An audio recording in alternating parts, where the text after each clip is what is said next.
اسلامی ریاست کا سراب از طارق فتح دوسرا باب پاکستان ایک اسلامی ریاست کی ناکامی۔ سوال بالکل سیدھا سادہ تھا۔ اگر آپ سے کسی مسلمان ملک میں رہنے کا پوچھا جائے تو آپ ان ممالک میں سے کس میں قیام کو ترجیح دیں گے؟ ایران، پاکستان، سعودی عرب، ترکی یا انڈونیشیا؟ فیس بک پر ہونے والا یہ سروے ممکن ہے کہ سائنسی بنیادوں پر نہ کرایا گیا ہو، لیکن انٹرنیٹ کی اس سوشل ویب سائٹ پر اظہار خیال کرنے والے 500 افراد کے خیال سے یہ ضرور اندازہ ہو سکتا ہے کہ عام لوگ مسلم دنیا کو کیسے دیکھتے ہیں۔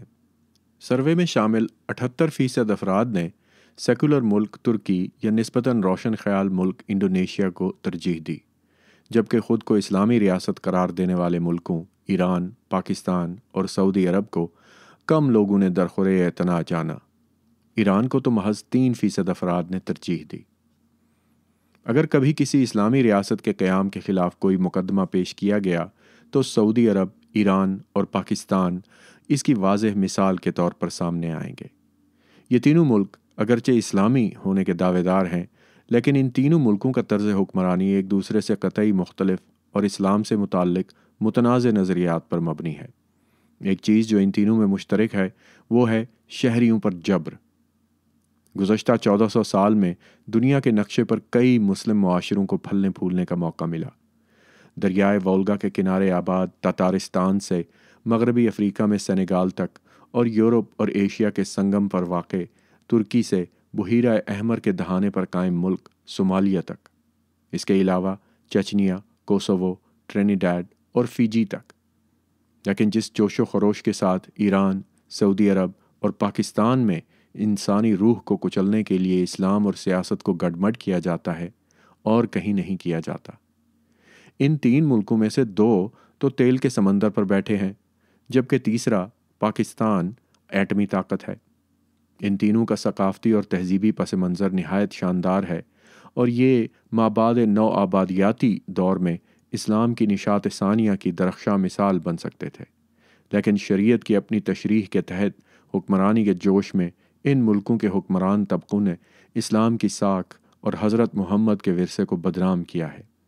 صرف اتنا ہی نہیں بلکہ ایران فلسطین میں بھی اسلامی ریاست قائم کرنے کی کوششیں کر رہا ہے۔ اسلامی کانفرنس کی تنظیم OIC کے رکن 54 مسلمان ممالک میں سے صرف ایک ملک اسلام کے نام پر معرض وجود میں آیا اور وہ ہے پاکستان۔ اگست 1947 میں خون آلود قیام کے بعد دسمبر 2007 میں بے نظیر بھٹو کے قتل تک پاکستان کی تاریخ شورش، جنگ اور خانہ جنگی پر محیط رہی ہے، حتیٰ کہ کئی ایسے مواقع بھی آئے جب خوشی کے لمحوں کا بھی اختتام المناک طریقے سے ہوا۔ ایسا ہی ایک واقعہ فروری 2008 کے الیکشن کے بعد رونما ہوا، جس سے پوری قوم میں خوشی کی لہر دوڑ گئی۔ مرحومہ بے نظیر بھٹو کی پیپلز پارٹی اور سابق وزیر اعظم نواز شریف کی مسلم لیگ نے پاکستان کے ملا ملٹری اسٹیبلشمنٹ اتحاد کو کچل دیا، لیکن کیا یہ فیصلہ کوئی وزن رکھتا ہے؟ پاکستانیوں کی خواہشات کو فوج اور ملاؤں کا راستہ ہموار کرنے کے لیے ہمیشہ کچلا گیا ہے۔ اپنی 60 سالہ تاریخ میں ہر الیکشن میں پاکستانیوں نے ان عناصر کو مسترد کر دیا جو مذہب کو اپنی سیاست کے لیے استعمال کرنا چاہتے ہیں۔ 1970 کے تاریخی انتخابات میں 301 رکنی پارلیمنٹ میں اسلام پسندوں کو صرف 4 نشستیں ملی تھیں۔ تاہم اپنی شکست کے برعکس انہوں نے فاتح جماعتوں کو اقتدار سے دور رکھنے کے لیے فوج کے ساتھ گٹھ جوڑ کیا اور اس طرح مشرقی پاکستان میں اپنے تقریباً 10 لاکھ ہم وطنوں کی ہلاکت کا باعث بنے۔ 37 سال بعد پاکستانیوں نے ایک بار پھر بھاری اکثریت سے اپنے ملک کے لیے اسلام پسند مستقبل کو مسترد کر دیا۔ طالبان نواز اسلام پسندوں کی بدترین شکست اور افغانستان کی سرحد کے ساتھ رہنے والے قدامت پسند پٹھانوں میں بھی سیکولر جماعتوں کی جیت ملاؤں، فوج اور باقی ماندہ دنیا کے لیے ایک پیغام ہے۔ پاکستانی دیگر بیشتر مسلمانوں کی طرح قرون وسطیٰ کے اسلامی انتہا پسندوں والی حکمرانی نہیں چاہتے۔ سوال یہ ہے کہ کیا کوئی اس پیغام پر توجہ دے رہا ہے؟ ہندوستان کی مسلمان اقلیت کے لیے اپنے علیحدہ وطن کا تصور مسلمان دانشوروں، جاگیرداروں اور چھوٹے سے کاروباری طبقے کی طرف سے 1930 میں منظر عام پر آیا۔ اسلامی قوانین پر مبنی اسلامی ریاست کے قیام سے زیادہ یہ خیال جمہوری مسلم ریاست قائم کرنے پر مبنی تھا۔ ہندوستان کے شمال مغرب میں ایک ایسا ملک جہاں مسلمان اکثریت میں ہوں، اس خیال کے روح رواں عظیم فلسفی شاعر محمد اقبال تھے۔ اگرچہ یہ بات بالکل واضح ہے کہ وہ ایسا پاکستان ہرگز نہیں چاہتے تھے جو ہمسایہ ملک بھارت سے مخاصمت رکھتا ہو اور جہاں سکھوں اور ہندوؤں کی آبادی کا صفایا کر دیا جائے۔ اس خطے کے اندر پاکستان بنانے کی تحریک میں 1940 کی دہائی تک کم ہی پیش رفت ہوئی۔ پے در پے انتخابی ناکامیوں کے بعد آل انڈیا مسلم لیگ کی سیکولر قیادت نے یہ نعرہ لگانا شروع کر دیا کہ اسلام خطرے میں ہے۔ انہوں نے پارٹی میں مذہبی اسکالر شامل کر لیے جنہوں نے یہ خدشات پھیلانے شروع کر دیے کہ انگریزوں کے رخصت ہونے کے بعد ہندو اکثریت کی حکومت قائم ہو جائے گی۔ اس مذہبی جنون کی شدت کی وجہ سے 5 سال کے اندر اندر ایک خود مختار ہندوستانی ریاست کا خواب چکنا چور ہو گیا اور 2 حصوں پر مشتمل پاکستان دنیا کے نقشے پر ابھر آیا۔ مشرقی اور مغربی پاکستان کے درمیان 1600 کلومیٹر کا بھارتی علاقہ حائل تھا۔ ہندوستان کی ہندو، مسلم، سکھ، عیسائی، یہودی اور پارسی آبادی جس نے کبھی مصنوعی سرحدوں کا منہ نہیں دیکھا تھا، اب 3 مختلف حصوں میں منقسم تھی۔ جب انگریزوں نے ہندوستان کے 3 ٹکڑے کر کے اسے آزاد کیا تو اس وقت وہ 5000 سال سے ایک وحدت تھا۔ انگریزوں نے پنجاب کو 2 ٹکڑوں میں کاٹ ڈالا اور ان دونوں حصوں میں اتنی گہری نفرت پیدا کر دی کہ آج دونوں حصے یہ سمجھتے ہیں کہ وہ شاید قدرتی طور پر ہی ایسے بنے تھے۔ مشرق میں بنگال ہندوستان کی نشاط ثانیہ کے نقیب کو قصاب کے تختے پر چڑھا کر دیہات تک کو تقسیم کر دیا گیا۔ اسی طرح ربندر ناتھ ٹیگور اور قاضی نظر الاسلام کے بیٹوں اور بیٹیوں کے خون سے گنگا ڈیلٹا نہا گیا۔ تقسیم کرو اور حکمرانی کرو کہ اس بڑے کھیل میں سب سے زیادہ نقصان ہندوستانی مسلمانوں کا ہوا۔ اسلام کے نام پر انہیں 3 حصوں میں تقسیم کر کے ایک دوسرے سے کاٹ ڈالا گیا۔ ستم ظریفی یہ ہے کہ یہ تقسیم اتحاد کے نام پر کی گئی۔ آج جنوبی ایشیا کے 15 کروڑ مسلمان پاکستان میں، 14 کروڑ بنگلہ دیش میں اور 16 کروڑ بھارت میں رہ رہے ہیں۔ اس کے باوجود 1930 سے 1940 کی دہائی میں مسلمانوں کی تقسیم کی تحریک، جس نے مسلمانوں کو 3 حصوں میں تقسیم کیا، کی صفائیاں پیش کرنے والے اس تباہی کو اپنی فتح گردانتے ہیں۔ تقسیم کے المیوں سے قطع نظر پاکستان دنیا کے دیگر ممالک کے لیے ایک مثال بن کر ابھر سکتا تھا۔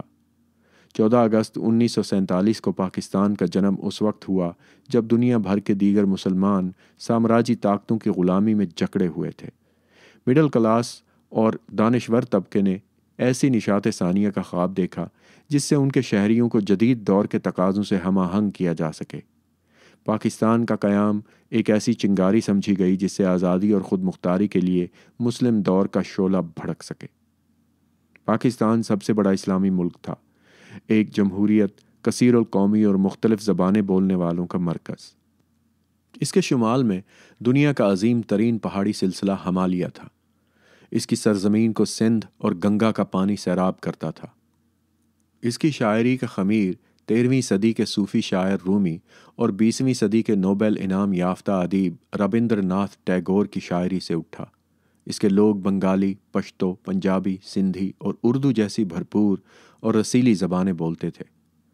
پاکستان دراصل ہندوستانی سرزمین کا حصہ تھا، تاہم عرب سے منسلک تھا۔ اس کے ہمسائے میں ایک طرف ایران اور دوسری جانب چین تھے۔ دریائے گنگا کے ڈیلٹا میں نمو پانے والے سندر بن میں رائل بنگال ٹائیگر دھاڑتا تھا، جبکہ 5000 سال پرانی تہذیب کی علامت موئنجو داڑو دریائے سندھ کے کنارے جگمگا رہا تھا۔ بحیرہ عرب اور خلیج بنگال کے پانی اس کے ساحلوں کو چومتے تھے۔ یہ چاہتا تو ان سب کا امتزاج بن سکتا تھا۔ اس کے برعکس پاکستان کی اشرافیہ نے ملک کو مقامی ثقافتوں اور زبانوں کے قبرستان میں تبدیل کر دیا۔ مذہب کی قربان گاہ پر تاریخ کی بلی چڑھا دی گئی، جبکہ ایک متحرک جمہوریت کا گلا مطلق العنان فوجی آمروں نے گھونٹ دیا۔ پاکستان کا قیام تضادات کے حامل ملک کے طور پر ہوا۔ قیام پاکستان سے چند روز قبل بانی پاکستان محمد علی جناح نے ایک حیران کن طور پر ایک سیکولر بیان جاری کیا۔ انہوں نے اعلان کیا کہ آپ وقت گزرنے کے ساتھ جان جائیں گے کہ نہ ہندو ہندو رہیں گے اور نہ مسلمان مسلمان رہیں گے۔ مذہبی پس منظر میں نہیں، کیونکہ مذہب ہر فرد کا انفرادی عقیدہ ہوتا ہے بلکہ سیاسی حوالے سے ریاست کے شہری کے طور پر۔ جناح کے بیان نے ان کے ہم وطنوں میں امید کی نئی شمع روشن کر دی کہ وہ مسلمانوں کی الگ شناخت کے لیے نئے جذبے کے ساتھ جد و جہد کریں، وہ شناخت جو دنیا کے لیے رشک کا باعث بن سکے۔ انگریزی بولتے ہوئے جناح اردو روانی سے نہیں بول سکتے تھے۔ انہوں نے ماضی کی تلخیوں کا بار بار حوالہ دیا اور پاکستانیوں سے اپیل کی کہ وہ ماضی کو بھلا کر نفرتیں دفن کر دیں۔ انہوں نے کہا کہ مستقبل کے پاکستانی باشندوں کو بلا تفریق رنگ، مذہب اور نسل تمام حقوق اور مراعات حاصل ہوں گی اور ان کی ذمہ داریاں بھی ایک ہوں گی۔ مذہب کا ریاستی امور سے کوئی واسطہ نہیں ہوگا، یہ محض کسی شخص کا انفرادی فعل ہوگا۔ لیکن چند ماہ کے اندر ہی جناح کا لہجہ بدل گیا اور انہوں نے قرون وسطیٰ کے کسی امیر کی طرح بولنا شروع کر دیا۔ انہوں نے اپنے اہل وطن سے کہا کہ وہ آگے بڑھ کر اسلام کا دفاع کریں۔ اس طرح انہوں نے اپنا ہی وعدہ بھلا دیا۔ ان کے نفیس ولایتی سیویل رو سوٹ تلف کر دیے گئے اور انہوں نے روایتی مسلمان کا روپ دھار لیا۔ اسکاچ، بیکن اور سگار کی جگہ جناح کیپ، روایتی شلوار قمیض نے لے لی۔ 1 سال کے اندر ہی ملک کے وزیر قانون جوگندر ناتھ منڈل، جو دلت ہندو تھے، جان بچا کر بھارت بھاگنے پر مجبور ہو گئے۔ جوگندر ناتھ منڈل 1906 تا 1956 ایک بنگالی سیاستدان تھے جن کا تعلق نچلی ذات کے ہندو اچھوتوں یعنی دلتوں سے تھا۔ وہ انڈین نیشنل کانگریس کے زبردست مخالف تھے، جس پر وہ سمجھتے تھے کہ اونچی ذات کے ہندوؤں کا غلبہ تھا اور یہ لوگ دلتوں کے سیاسی حقوق کے تحفظ کا وعدہ پورا کرنے میں سنجیدہ نہیں تھے۔ جوگندر ناتھ منڈل اس کے بعد مسلم لیگی محمد علی جناح کے قریب ہو گئے اور تقسیم کے بعد پاکستان کے پہلے وزیر قانون کے طور پر کام کرنے پر آمادگی ظاہر کر دی۔ تاہم 1948 میں پاک بھارت جنگ، بنگال میں ہندو مسلم فسادات اور جناح کے انتقال کے بعد انہیں کابینہ کے وزراء کی طرف سے بے توجہی کا نشانہ بنایا گیا اور حساس فائلوں تک ان کی رسائی تک روک دی گئی۔ جب پہلے وزیر اعظم لیاقت علی خان نے اسلام کو ملک کا سرکاری مذہب قرار دینے کی تجویز منظور کی تو منڈل نے محسوس کیا کہ اب ان کے دن گنے جا چکے ہیں۔ زبانی اور جسمانی حملوں کے بعد بالآخر وہ اکتوبر 1950 میں کلکتہ چلے گئے اور بھارت میں پناہ لے لی۔ انہوں نے اپنے استعفیٰ کے خط میں جناح کے جانشینوں کی اقلیتوں کے مستقبل اور حقوق کا خیال نہ رکھنے پر مذمت کی۔ ملک بننے کے صرف 1 سال بعد تک قائد اعظم زندہ رہے، لیکن اس مختصر عرصے میں انہوں نے اوپر سے نیچے آنے والا انتظامیہ کا معیار متعین کر دیا۔ انہوں نے جمہوری رہنماؤں کی بجائے مغل شہنشاہوں کا طرز عمل اختیار کیا۔ انہوں نے اس کی شروعات اس فیصلے سے کی کہ وہ ملک کے پہلے وزیر اعظم نہیں بنیں گے، بلکہ انہوں نے ملکہ کے نمائندے کے طور پر ملک کا پہلا گورنر جنرل بننا پسند کیا۔ کسی بھی پارلیمانی معیار سے گورنر جنرل کا منصب محض نمائشی ہوتا ہے، جیسے کینیڈا کی گورنر جنرل مشیل جان کا عہدہ علامتی ہے۔ اس کی شان و شوکت تو بہت ہوتی ہے، لیکن اس کے پاس بہت کم انتظامی اختیارات ہوتے ہیں۔ بہرحال متحدہ ہندوستان کے آخری وائسرائے لارڈ لوئی ماؤنٹ بیٹن کے الفاظ میں کوٹ جناح ریاست کے سب سے اعلیٰ منصب کی جس کے حصول کے لیے انہوں نے بہت کوشش کی تھی، شان و شوکت کے لالچ سے اپنے آپ کو نہیں بچا سکے تھے، اینڈ کوٹ۔ جب ماؤنٹ بیٹن نے جناح کو سمجھانے کی کوشش کی کہ پاکستان کے عبوری آئین کے تحت پاکستان کے گورنر جنرل کا عہدہ صرف اعزازی ہے اور اصل اختیارات وزیر اعظم کے پاس ہیں، تو جناح نے رکھائی سے جواب دیا، پاکستان میں خود میں گورنر جنرل ہوں گا اور وزیر اعظم وہی کرے گا جو میں چاہوں گا۔ اور یہی وہ چیز ہے جو ان کے اگلے پورے 1 برس کی تاریخ میں ہمیں نظر آتی ہے۔ جناح نے مسلم لیگ کی پارلیمانی پارٹی کا اختیار مسترد کرتے ہوئے خود ملک کا نیا وزیر اعظم نامزد کیا۔ نئی کابینہ کے لیے وزراء کے نام بھی انہوں نے خود چنے۔ صرف یہی نہیں بلکہ گورنر جنرل کی حیثیت سے کابینہ کے اجلاسوں میں بھی شرکت کرتے تھے۔ اس میں کوئی شک نہیں کہ جناح ایک مقبول لیڈر تھے اور ان کے منہ سے نکلا ہوا ہر لفظ قانون تھا، تاہم دیگر تمام مقبول آمروں کی طرح انہوں نے جمہوریت کے ادارہ چھوڑنے کے بجائے مطلق العنانیت کی مثالیں ورثے میں چھوڑیں جو آج بھی قوم پر مسلط ہیں۔ اس سے یہ سوالات پیدا ہوتے ہیں، کیا اسلامی ریاست کا یہی نمونہ تھا جس کا 20ویں صدی کے مسلمان انتظار کر رہے تھے؟ یہاں اب نئے زمانے کے خلیفہ کی جگہ گورنر جنرل نئے انداز میں اقتدار پر قابض تھا، جس کے سامنے کوئی اپوزیشن نہیں تھی اور جو سیکولرزم کے اس وعدے پر لایا گیا تھا جس کا اس نے چند ماہ پہلے اعلان کیا تھا۔ تقسیم ہند کے بعد ہونے والی خونریزی کے نتیجے میں ہندو اور سکھ پاکستان سے بھاگ بھاگ کر بھارت جا رہے تھے اور لاکھوں مسلمانوں نے بھارت سے پاکستان آنا شروع کر دیا تھا۔ جب خون خرابے کا یہ کھیل ختم ہوا تو 5 لاکھ کے قریب ہندو، مسلمان اور سکھ مارے جا چکے تھے۔ اگلے 25 برس میں بنگلہ دیش کی تحریک آزادی میں 10 لاکھ مزید افراد موت کا شکار ہو گئے۔ کیا اس کے باوجود ہمیں مذہب اور سیاست کو گڈمڈ کرنے کی کسی اور مثال کی ضرورت ہے؟ یہ محض ایک خطرناک سیاسی ہتھ کنڈہ ہے جس کے تباہ کن نتائج نکلے ہیں۔ تقسیم کے بعد لاکھوں ہندو پاکستان چھوڑ کر چلے گئے، تاہم جو المیہ سکھوں کے ساتھ رونما ہوا وہ زیادہ ہولناک اور قابل بیان ہے۔ جس طرح اسلام کی جڑیں خطہ عرب میں پیوست ہیں، اسی طرح سکھ ازم 15ویں صدی کا مذہب جس نے پنجاب میں جنم لیا اور اس کی مذہبی نمو اور تاریخ پنجاب کی قسمت کے ساتھ وابستہ ہے۔ سکھ، مسلمان اور ہندو صدیوں شہروں اور دیہات میں اکٹھے مقیم رہے۔ سکھوں کے نزدیک پنجاب کے شہر لاہور، گجرانوالہ، ننکانہ صاحب اور راولپنڈی ان کے آبائی شہر تھے جن کی تاریخ سے ان کے گروؤں کا ناطا تھا۔ لیکن تقسیم سے نہ صرف پنجاب 2 ٹکڑے ہوا بلکہ پاکستان کے پنجاب سے سکھوں کا بھی صفایا کر دیا گیا۔ اسلامی ریاست کے قیام کے بعد سکھوں کی ان کے مقدس مقامات گردوارہ جنم استھان ننکانہ صاحب، گردوارہ پنجا صاحب، حسن ابدال، گردوارہ ڈیرہ صاحب کرتارپور جائے وفات بابا نانک اور لاہور میں مہاراجہ رنجیت سنگھ کی سمادھی تک رسائی روک دی گئی۔ جب 1947 کی قتل و غارت تھم گئی تو لاہور میں ایک بھی سکھ نظر نہیں آتا تھا۔ یقیناً مشرقی پنجاب میں بھی مسلمانوں کا قتل عام کیا گیا، لیکن انہیں اپنے مقدس مقامات مکہ اور مدینہ سے تو محروم نہیں کیا جا رہا تھا۔ اگرچہ مسلمان یروشلم پر اسرائیلی قبضے سے افسردہ ہیں، تاہم خود مسلمان اب بھی مسجد اقصی اور گنبد خضرا کے ارد گرد آباد ہیں۔ لیکن سکھوں کے بارے میں آپ کیا کہیں گے؟ ان کے کرب کو محسوس کرنے کے لیے ہمیں تصور کرنا ہوگا کہ اس وقت ہماری کیا حالت ہوگی اگر خدا نہ خواستہ مکہ اور مدینہ سے مسلمانوں کا مکمل طور پر صفایا کر دیا جائے اور وہاں ایتھیوپیا وغیرہ کا قبضہ ہو جائے۔ تو پھر ہم سکھوں کو ان کے مقدس ترین مقامات سے دور کر کے کیسے پرسکون ہو سکتے ہیں؟ یہ دراصل بھارت سے الگ اسلامی ریاست قائم کرنے کے ہمارے جوش و خروش کا نتیجہ ہے۔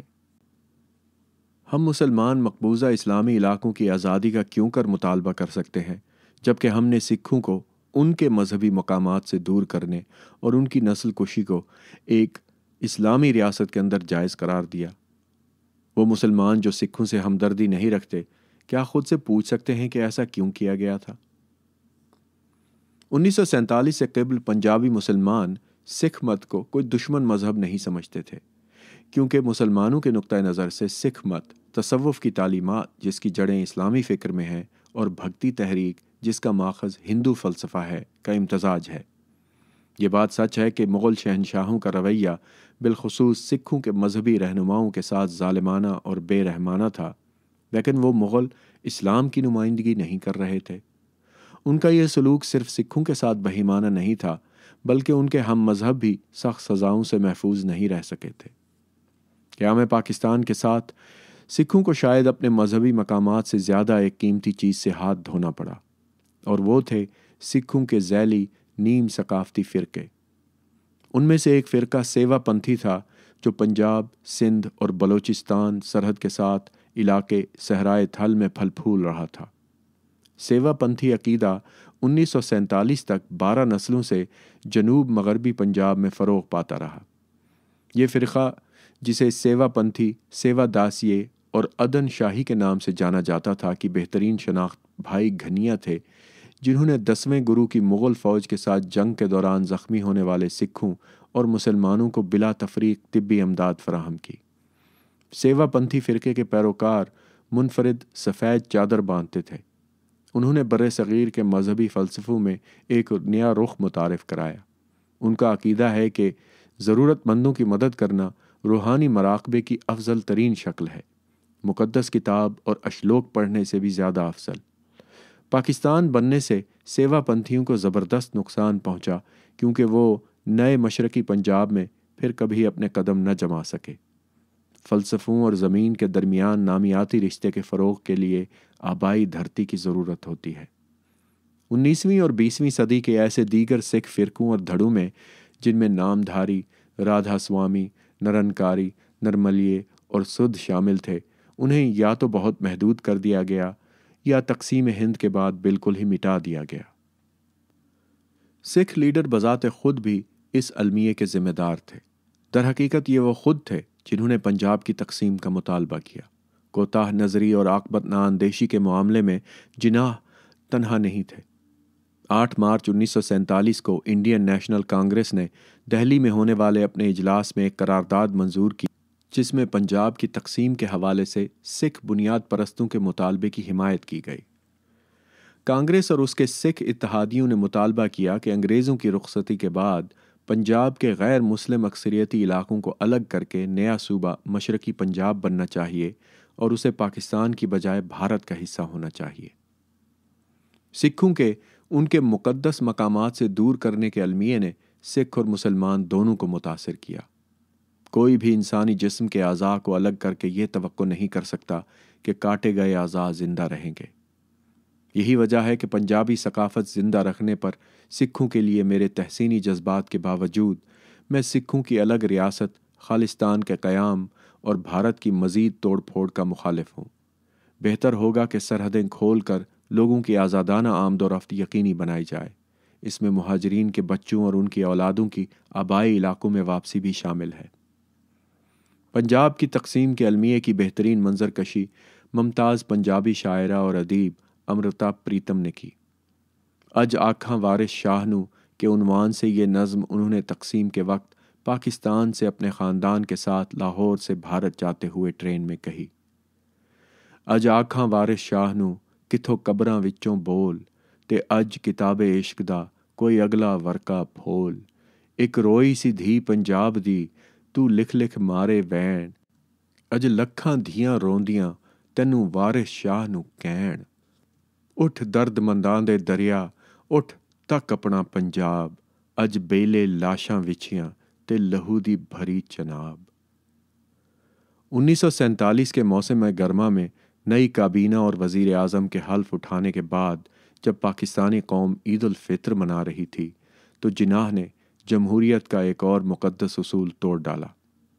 انہوں نے شمال مغربی سرحدی صوبے میں 2 بار منتخب ہونے والے ڈاکٹر خان صاحب کی حکومت توڑ ڈالی۔ حالانکہ ڈاکٹر خان صاحب کو ایوان میں واضح اکثریت حاصل تھی، لیکن قائد اعظم نے وہاں اپنی پارٹی کی حکومت قائم کر لی۔ جب اس کو اعتماد کا ووٹ حاصل کرنے میں ناکامی ہوئی تو انہوں نے برطرف ارکان کو گرفتار کرا کے مصنوعی اکثریت حاصل کر لی۔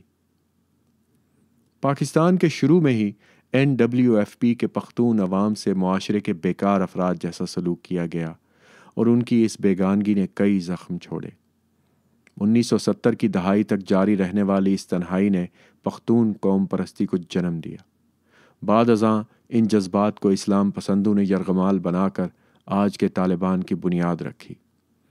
صوبہ سرحد کی حکومت برطرف کرنے کے 9 مہینے بعد جناح نے اپنے غیر محدود اختیارات کا ایک بار پھر استعمال کیا۔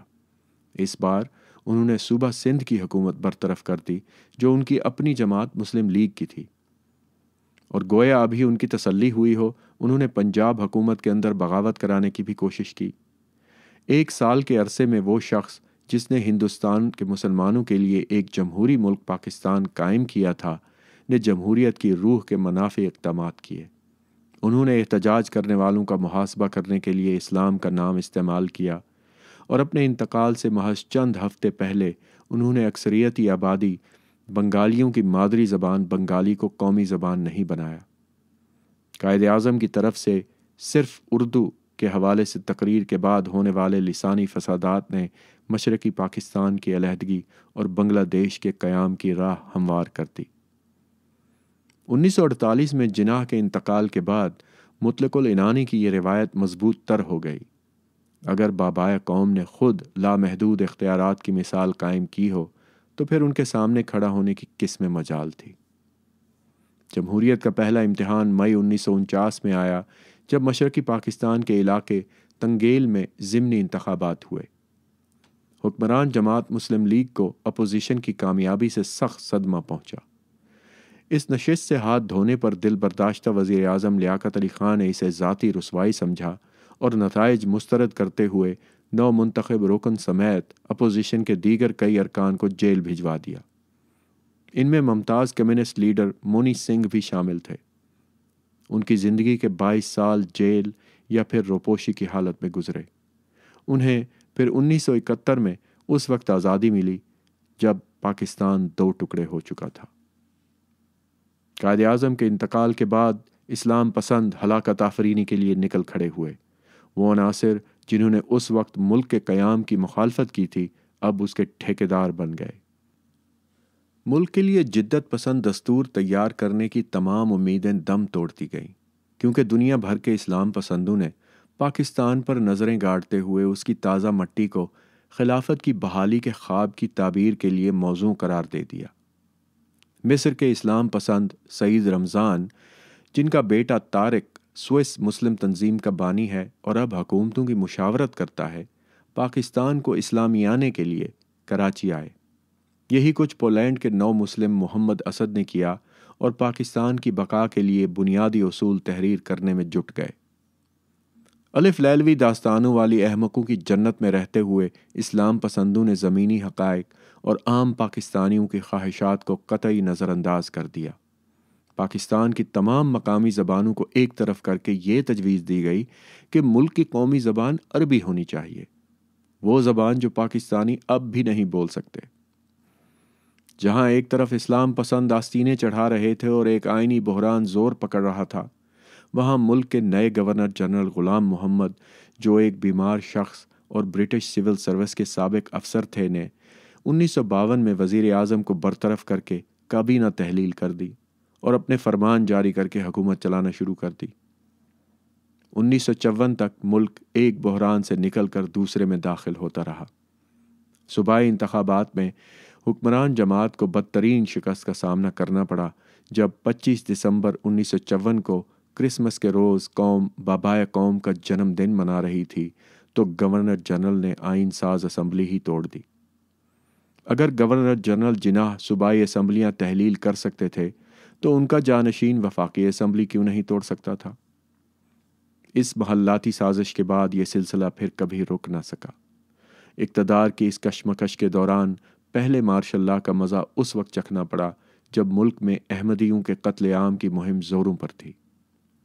پاکستان کو ایک ماڈل جمہوریہ بنانے کے وہ تمام خواب ہوا ہو گئے جن کا عہد قائد اعظم نے 11 اگست 1947 کو اپنی سیکولرزم والی تقریر میں کیا تھا۔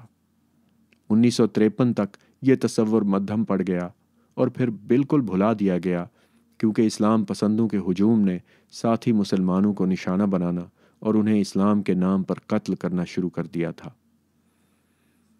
جب اس فرقہ وارانہ ہلاکتوں کی تحقیقات کرنے والی ایک حکومتی کمیٹی نے علماء اور اسکالروں سے یہ سوال کیا کہ کیا وہ جناح کے تصور کے مطابق پاکستان کو ایک سیکولر جمہوریت بنانا چاہتے ہیں، تو سب نے بلا جھجک کہا ہرگز نہیں۔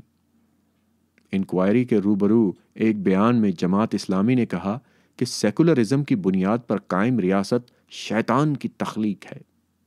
کئی مہینے بحث و مباحثے کے بعد 1953 میں پنجاب کے ہنگاموں پر مشہور جسٹس منیر کمیشن رپورٹ جاری کی گئی۔ رپورٹ میں جو نتائج اخذ کیے گئے وہ کافی اہم ہے۔ پاکستان کے ائمہ اور اسلامی اسکالروں میں کوئی دو بھی اسلامی ریاست یا مسلمان کی بنیادی تعریف پر متفق نہیں تھے، یعنی ڈیفینیشن پر متفق نہیں تھے۔ رپورٹ میں پھر یہ خطیبانہ سوال اٹھایا گیا، آخر وہ اسلامی ریاست کیا چیز ہے جس سے متعلق ہر کوئی باتیں کرتا ہے لیکن کوئی اس حوالے سے سوچتا نہیں؟ جب علماء سے یہ سوال کیا گیا کہ وہ اسلامی تاریخ میں کسی اسلامی ریاست کے وجود کی مثال دیں تو انہوں نے متضاد آراء کا اظہار کیا۔ البتہ اکثریت نے اس طرز حکومت کی طرف اشارہ کیا جو حضرت محمد کی رحلت کے بعد خلافت کی صورت میں 30 سال سے بھی کم عرصے تک رائج رہا۔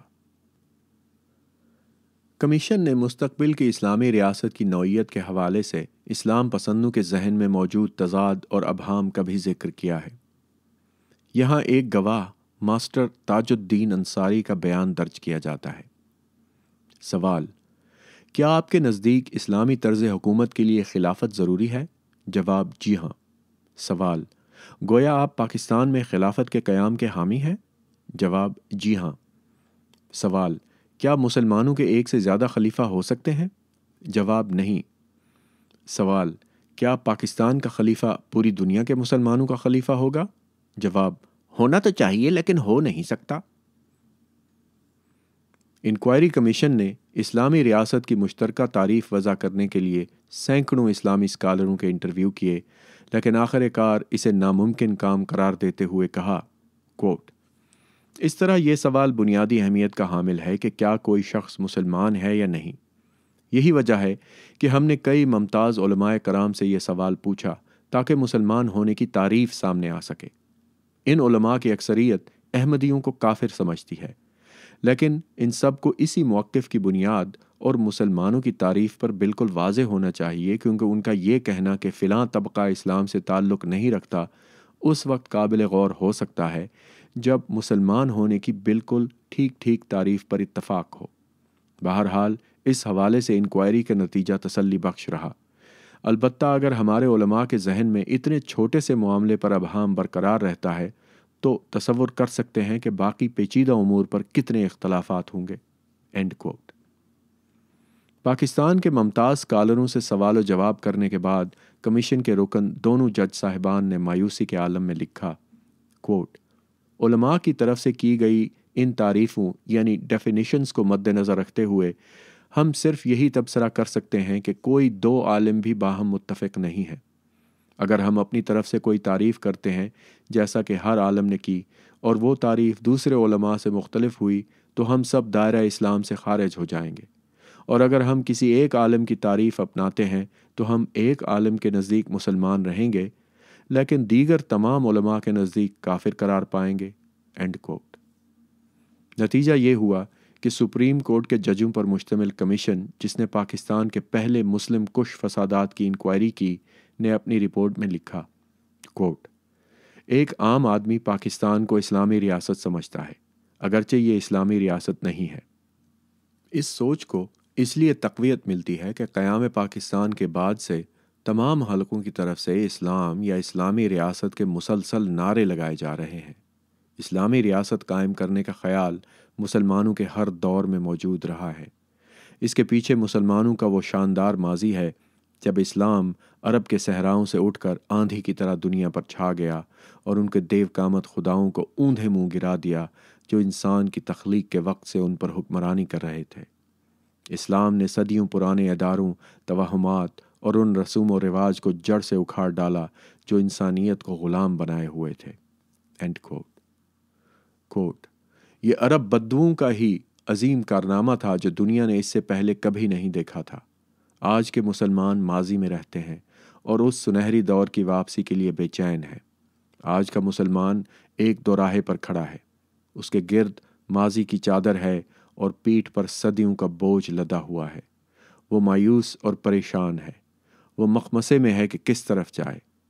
مذہب کی تازگی اور سادگی جس نے اس کے ذہن کو قوت ارادی اور جسم کو تحریک بخشی اب اس سے روٹھ چکی ہے۔ اس کے پاس فتح کرنے کی صلاحیت اور وسائل موجود نہیں، اور فتح کرنے کو مزید ملک بھی دستیاب نہیں۔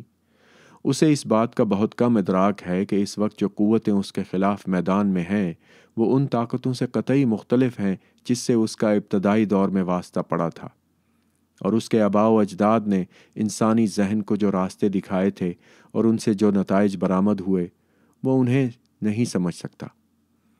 صرف اسلام کے جرأت مندانہ احیاء اور حرکت کو جمود سے الگ کرنے سے ہی اسلام کو عالمی سطح پر پذیرائی مل سکتی ہے اور مسلمان آج کی پستی سے نکل کر حال اور مستقبل کے شہری بن سکتے ہیں۔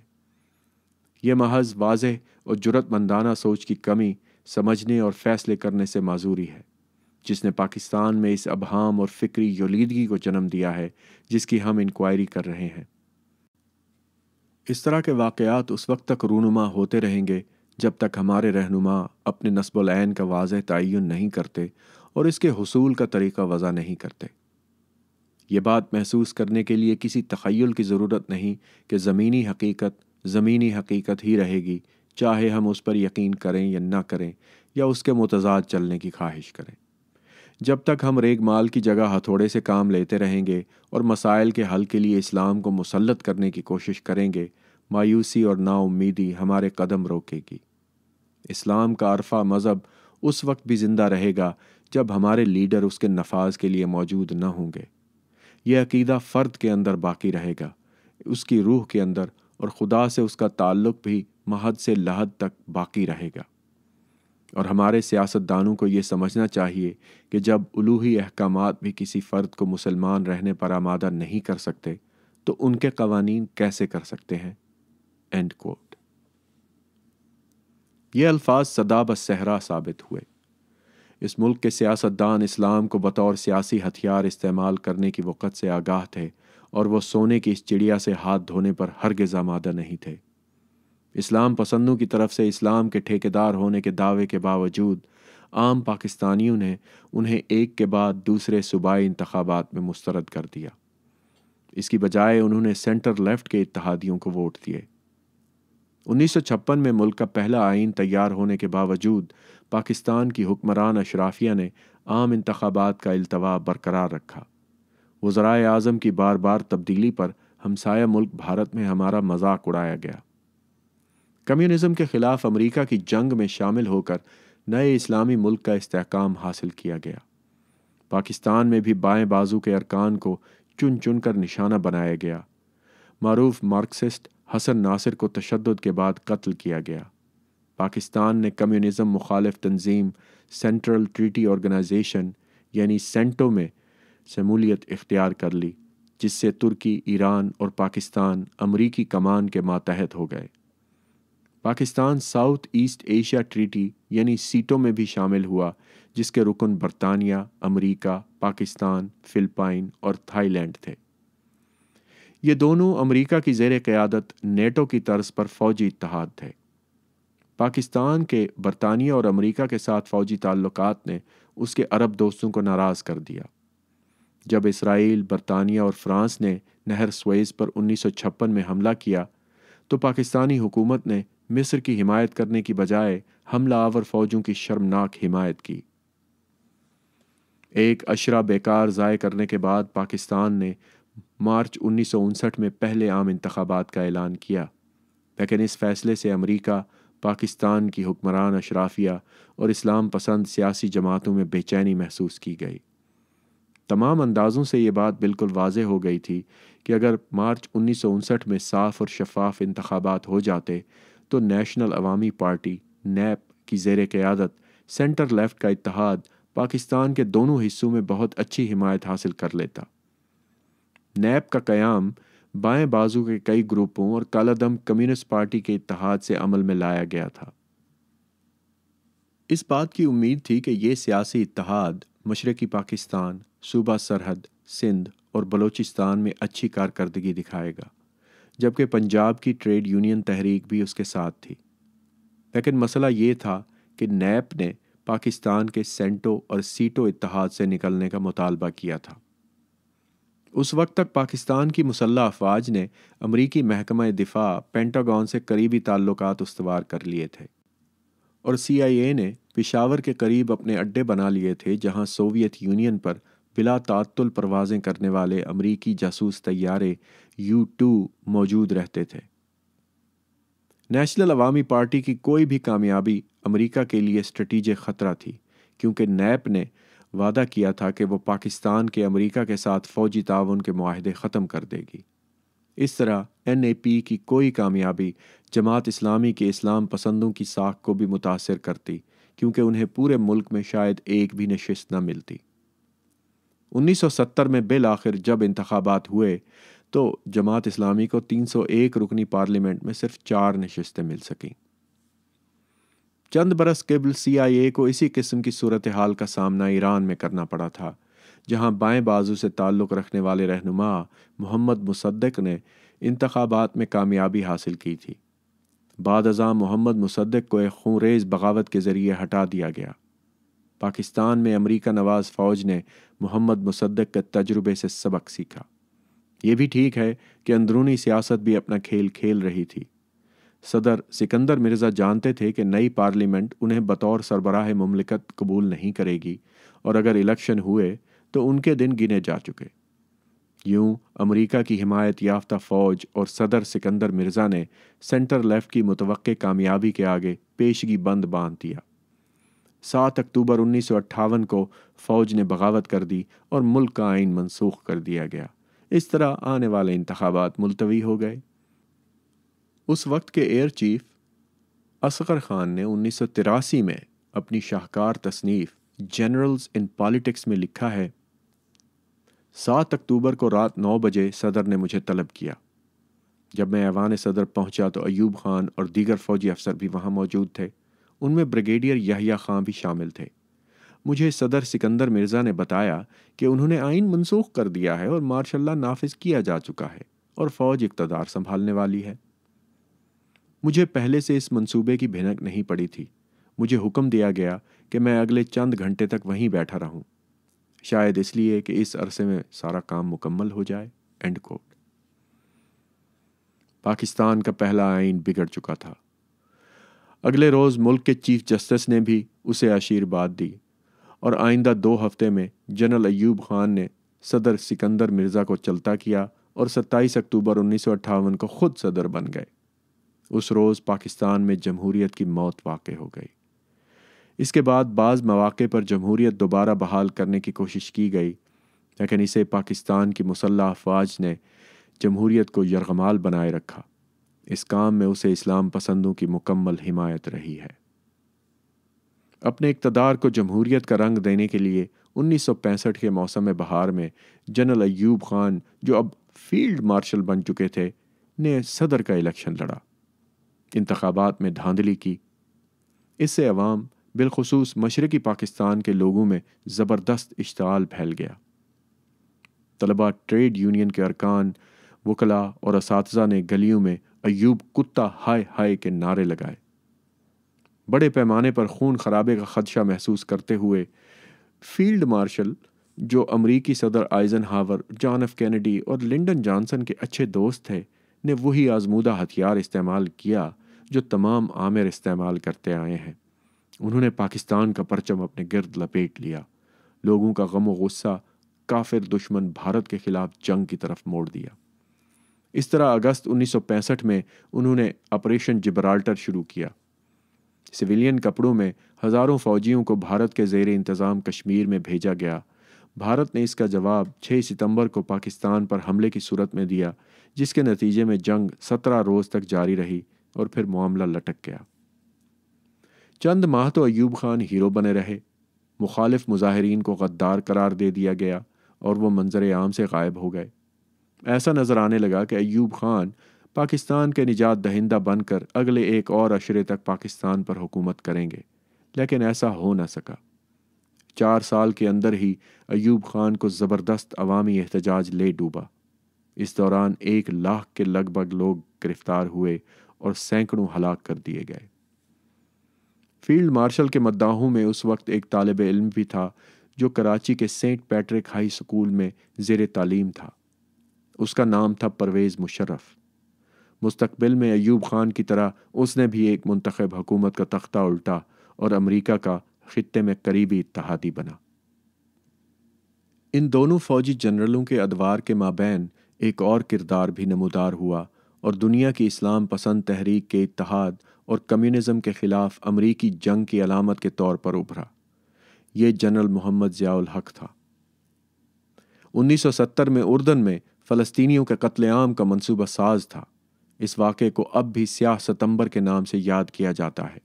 ضیاء الحق افغانستان میں سوویت یونین کے خلاف جنگ میں امریکہ کا سب سے بڑا اتحادی بن گیا۔ یہی عامر پاکستان کے ثقافتی اور تاریخی ورثے کی تباہی اور ملک کو عرب نما ریاست میں تبدیل کرنے کا باعث بنا۔ حتیٰ کہ صدیوں پرانی خدا حافظ کہنے کی رسم غیر اسلامی اور ممنوع قرار دے دی گئی۔ کسی اور سیاستدان یا عامر نے بیک وقت اسلام پسند نظریے اور خطے میں امریکی مفادات کی خدمات کو اس طرح یکجا نہیں کیا جس طرح ضیاء الحق نے کیا۔ حال ہی میں 2007 میں اسلام آباد میں لال مسجد کا محاصرہ پاکستان میں سیاست کی اسلامائزیشن کے دیوالیہ پن کا بہترین عکاس ہے، اور اس سے ملا ملٹری گٹھ جوڑ تشتز بام ہو گیا۔ یہ بات جاننا ضروری ہے کہ لال مسجد دراصل پاکستان کی خفیہ ایجنسیوں کی تخلیق تھی جو کئی دہائیوں تک مسلم جہادیوں کی بھرتی کے لیے استعمال کی گئی۔ یہ امریکہ کے حمایت یافتہ ضیاء الحق ہی تھے جنہوں نے لال مسجد کے جہادیوں کو فری ہینڈ دیا تاکہ وہ اسلام کے نام پر انتہا پسندی کا قابل نفرت نظریہ معاشرے میں پھیلائیں۔ دونوں بھائی جنہوں نے لال مسجد کی بغاوت کی قیادت کی، ان میں سے ایک جو برقع پہن کر فرار ہوتے ہوئے دھر لیا گیا جبکہ دوسرا لڑائی میں مارا گیا، یہ دونوں ایجنسیوں کے لیے کام کرتے تھے۔ ان کے والد بھی ایک سرکاری ملازم تھے اور اپنے قتل تک اسلام آباد میں اپنی اس جاگیر کا انتظام چلاتے رہے۔ لال مسجد کے ملا اور بنیاد پرست جہادی بھی اس کھیل کے کھلاڑی تھے۔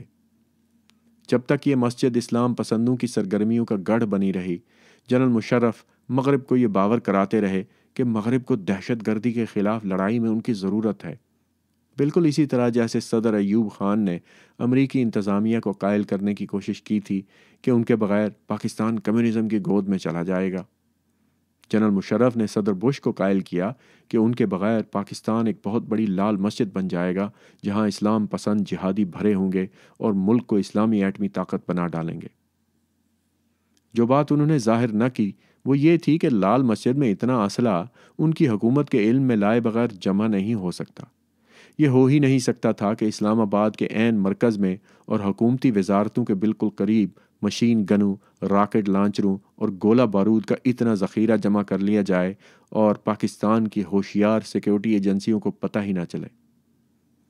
آخر کار مشرف اپنے پیش رو امریکہ نواز جنرلوں کی طرح اپنے ہی پھندے میں پھنس گئے۔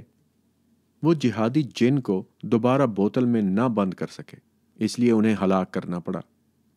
ممکن تھا کہ وہ وائٹ ہاؤس اور پاکستان کی حکمران اشرافیہ کی نظر میں ہیرو بن جاتے، لیکن تاریخ کا رومانس کافی مختصر ثابت ہوا۔ وہ لوگ جو اسلامی انتہا پسندوں اور ان کے جہادی سپاہیوں کو ختم کرنے کے خواہاں ہیں، انہیں یہ بات سمجھنا ہوگی کہ ملیریا سے نمٹنے کے لیے گندے نالوں کا پانی خالی کرنا ضروری ہوتا ہے، نہ کہ مچھروں کو انفرادی طور پر مارنا۔ 10 لاکھ سے زائد افراد کا بے نظیر بھٹو کی وطن واپسی پر ان کے استقبال کے لیے نکلنا اس بات کی واضح شہادت تھی کہ پاکستان کے عوام اسلامی انتہا پسندی کو مسترد کرتے ہیں اور ایک لبرل ترقی پسند اسلام چاہتے ہیں۔ تاہم ان عام پاکستانیوں کو زبردست مالی امداد حاصل کرنے والے اسلام پسندوں کے گٹھ جوڑ کا سامنا ہے جو سول اور ملٹری دونوں اداروں میں سرایت کر چکے ہیں۔ وہ عناصر جنہوں نے اکتوبر 2007 میں بے نظیر بھٹو کو قتل کرنے کے لیے خودکش بمبار بھیجے اور جو بالآخر انہیں 2 ماہ بعد قتل کرنے میں کامیاب ہو گئے، انہوں نے دراصل یہ ہولناک پیغام بھیجا کہ کوئی بھی مسلمان جو جہادیوں کے سامنے آنے کی کوشش کرے گا مٹا دیا جائے گا۔ بے نظیر بھٹو اب زندہ نہیں ہیں، لیکن اسلام اور اسلام پسندوں کے درمیان جنگ ختم نہیں ہوئی۔ یہ لڑائی عام مسلمان صرف اس صورت میں جیت سکتے ہیں کہ وہ اسلام پسندوں کے سامنے ڈٹ جائیں، وہ اسلام پسندوں کے سامنے نہ جھکیں اور نہ بزدلی کے ساتھ ان سے کوئی سمجھوتا کریں۔ پاکستان میں اسلامی ریاست کے حوالے سے تجربے سے صاف ظاہر ہوتا ہے کہ یہ چیز صرف قرون وسطیٰ کے دور کا ایک خواب ہے جو آج کے جمہوری معیاروں جیسے اخلاقیات، عالمی انسانی حقوق اور قانون کی حکمرانی سے میل نہیں کھاتا۔ یہ معیار وہ ہیں جن کی ہم مسلمان کینیڈا، فرانس، ہندوستان یا جنوبی افریقہ جیسی سیکولر جمہوریتوں میں تو توقع کرتے ہیں۔ وقت آ گیا ہے کہ پاکستان کے تجربے سے سبق سیکھا جائے اور اس نتیجے پر پہنچا جائے کہ اسلامی ریاست کی دیومالا اسلام یا عام شہریوں کا نہیں بلکہ اسلام پسندوں کے فسادات کا تحفظ کرے گی۔ یقیناً یہاں کے غیر مسلم آبادی کا بھی کوئی بھلا نہیں ہوگا۔ 1947 میں پاکستان کے قیام سے مسلم لیگ کی قیادت اور ہندوستان کی مسلمان اشرافیہ میں تو خوشی کی لہر دوڑ گئی ہوگی، کیونکہ وہ جلد ہی نئے ملک میں اہم عہدوں پر قابض ہونے والے تھے۔ البتہ کروڑوں ایسے مسلمان جنہوں نے اس جنت کے لیے ہندوستان چھوڑنے سے انکار کر دیا تھا، ان کے لیے پاکستان ایک تانا اور بوجھ بن گیا جس سے انہیں اور ان کی آنے والی نسلوں کا پالا پڑتا رہا، حالانکہ اس میں ان کا اپنا کوئی قصور نہیں تھا۔ تقسیم کے بعد بھارتی مسلمانوں کو ان کے بھارتی تہذیب و ثقافت کے فروغ میں کردار اور بے انتہا قربانیوں کے باوجود ہندو قوم پرستوں نے مشکوک نظروں سے دیکھا۔ 1950 اور 1960 کے عشروں کے دوران جن سنگھی ارکان اور آج کی شیو سینا اور بھارتیہ جنتا پارٹی کے عناصر نے بھارتی مسلمانوں کی حب الوطنی پر شبہ کرنے کا کوئی موقع ہاتھ سے نہ جانے دیا، اور انہیں کہا جاتا رہا کہ پاکستان چلے جاؤ۔ جناح کی بھاری انا کے باعث شاید ایک اسلامی ملک تو بن گیا ہو، لیکن دیگر ہندوستانی مسلمانوں کے لیے یہ ایک ڈراؤنا خواب تھا۔ بھارت کے 16 کروڑ مسلمانوں کے کاندھوں پر بھاری ذمہ داری آن پڑی ہے۔ صرف یہی ایک وجہ ایسی ہے کہ ہندوستان سے کاٹ کر اسلامی ریاست بنانے کا اعلان مسلمانوں کے لیے نعمت کی بجائے بوجھ بن گیا۔ اگر بھارتی مسلمانوں کو انتہا پسند ہندو قوم پرستوں کے ہاتھوں مشکلات اٹھانا پڑیں تو پاکستان میں ہندوؤں کی حالت زار اس سے کہیں بڑھ کر اور منظم و مربوط طریقے سے خراب کی گئی ہے۔ Asian centre for human rights نے پاکستان کے مایوس کن انسانی حقوق پر اپنی اگست 2007 میں ایوارڈ دیتے ہوئے کہا کہ پاکستان کی حکومت اپنی پالیسیوں، پروگراموں اور قوانین میں صرف مذہبی اقلیتوں کو تسلیم کرتی ہے اور ملک میں رہنے والی نسلی، لسانی اور قومیتی اقلیتوں کو درخور اعتنا نہیں سمجھتی۔ مذہبی اقلیتوں کی حالت بھی کوئی زیادہ بہتر نہیں ہے۔ پاکستان کا آئین مذہب کی بنیاد پر اپنے شہریوں میں تفریق کرتا ہے اور مسلمانوں سے ترجیحی سلوک کرتا ہے۔ آئین کا آرٹیکل 2 اسلام کو پاکستان کا سرکاری مذہب، قرآن و سنت کو پارلیمنٹ اور صوبائی اسمبلیوں میں قانون سازی کے لیے رہنما اور سپریم قانون قرار دیتا ہے۔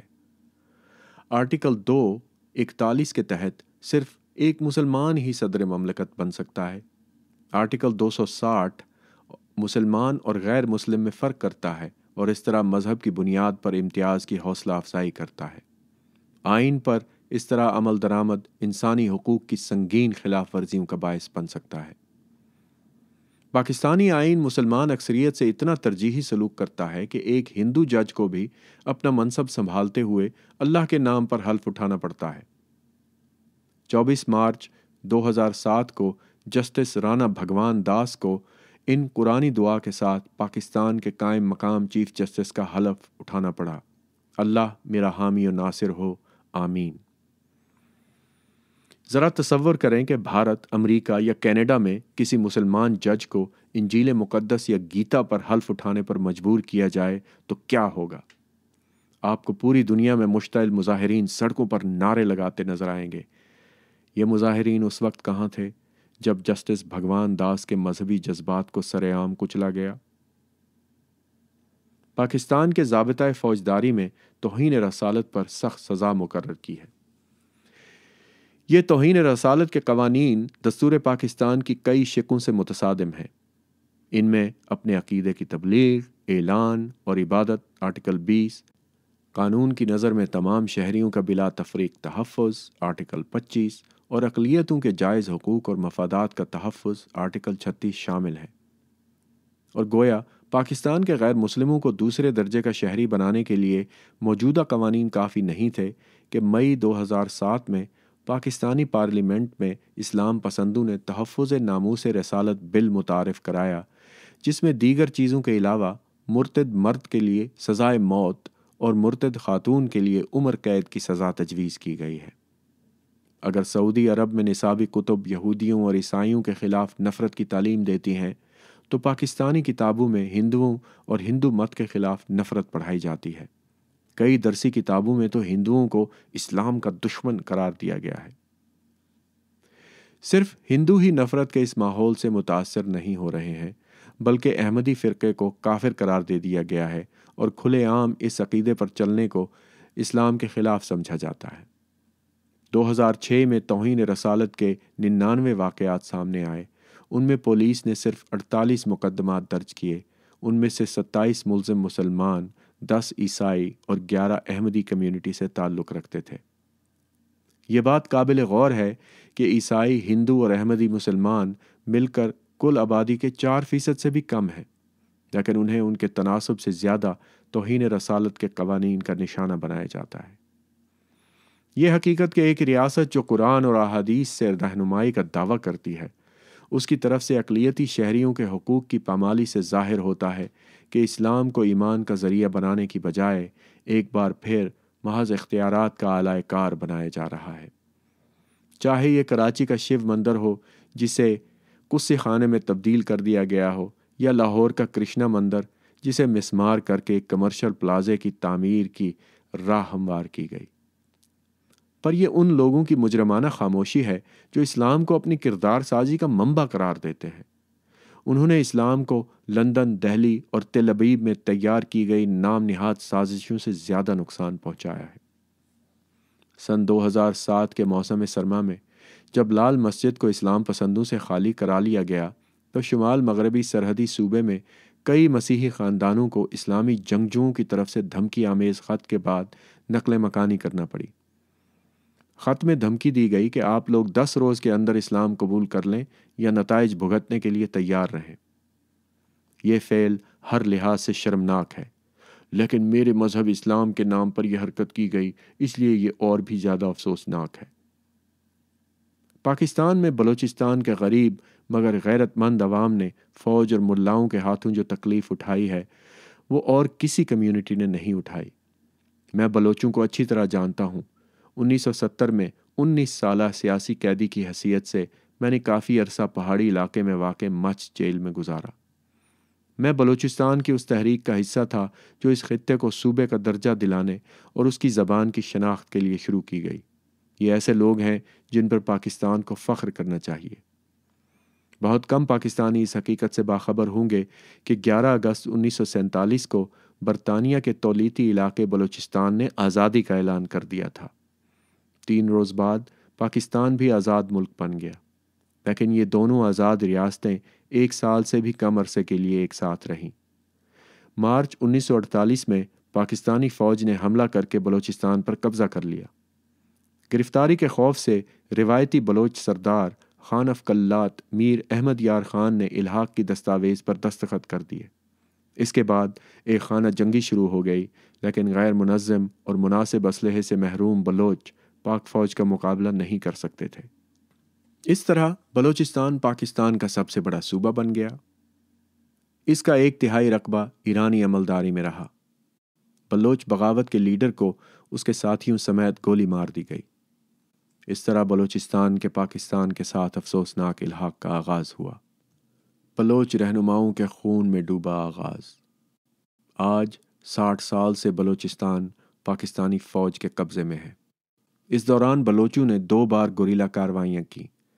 ایک کی قیادت ممتاز لیڈر شیر محمد مری، جنہیں جنرل شروف کے نام سے شہرت حاصل ہوئی، نے کی۔ دوسری لڑائی 1970 کے عشرے میں چھڑی، جو بائیں بازو کے نوجوانوں اور ممتاز بلوچ سیاستدانوں نے منتخب حکومت کی برطرفی پر شروع کی۔ بلوچستان تقریباً پاکستان کے کل رقبے کا نصف ہے اور معدنی وسائل سے مالا مال ہے۔ ان میں تیل، گیس، کوئلہ، تانبا اور سونا شامل ہے۔ لیکن اتنی عظیم معدنی دولت کے باوجود بلوچستان پاکستان کے غریب ترین علاقوں میں سے ایک ہے۔ اس کی بیشتر آبادی اچھی خوراک، تعلیم اور دیگر سہولتوں سے محروم ہے۔ نیم محکوم لوگ تنگ و تاریک گھروں میں بجلی، پانی کی سہولتوں کے بغیر رہ رہے ہیں۔ کیا حضرت محمد نے مسلمانوں کو اسلام اور اللہ کے نام پر دوسرے مسلمانوں سے ایسا سلوک کرنے کے لیے کہا تھا؟ ان زیادتیوں پر اکثر شور مچانے والے مسلمان کہاں ہیں؟ پاکستان اسلامی ریاست کے نظریے کے دیوالیہ پن کا زندہ ثبوت ہے، لیکن اس کی کامیابیاں محنتی اور مہمان نواز شہریوں کی مرہون منت ہیں جو ریاستی ناکامی کے برعکس ہیں۔ پاکستان کو اسلام پسند دھوکے بازوں کے شکنجے سے نکالنے کے امکانات کا ذرا تصور کیجیے۔ 18 فروری 2008 کی صبح جب پاکستانی طویل عرصے سے متوقع انتخابات میں ووٹ ڈالنے کی تیاری کر رہے تھے تو کراچی کے انگریزی اخبار ڈان نے بنانے یا بگاڑنے پر رائے دہی ہوگی کی شہ سرخی لگائی۔ شام تک جب نتائج آنا شروع ہو گئے تو پاکستانی قوم کا فیصلہ واضح طور پر سامنے آ گیا۔ انہوں نے بیک جنبش قلم طالبان کو مسترد کر دیا اور جہادی انتہا پسندی کو بھی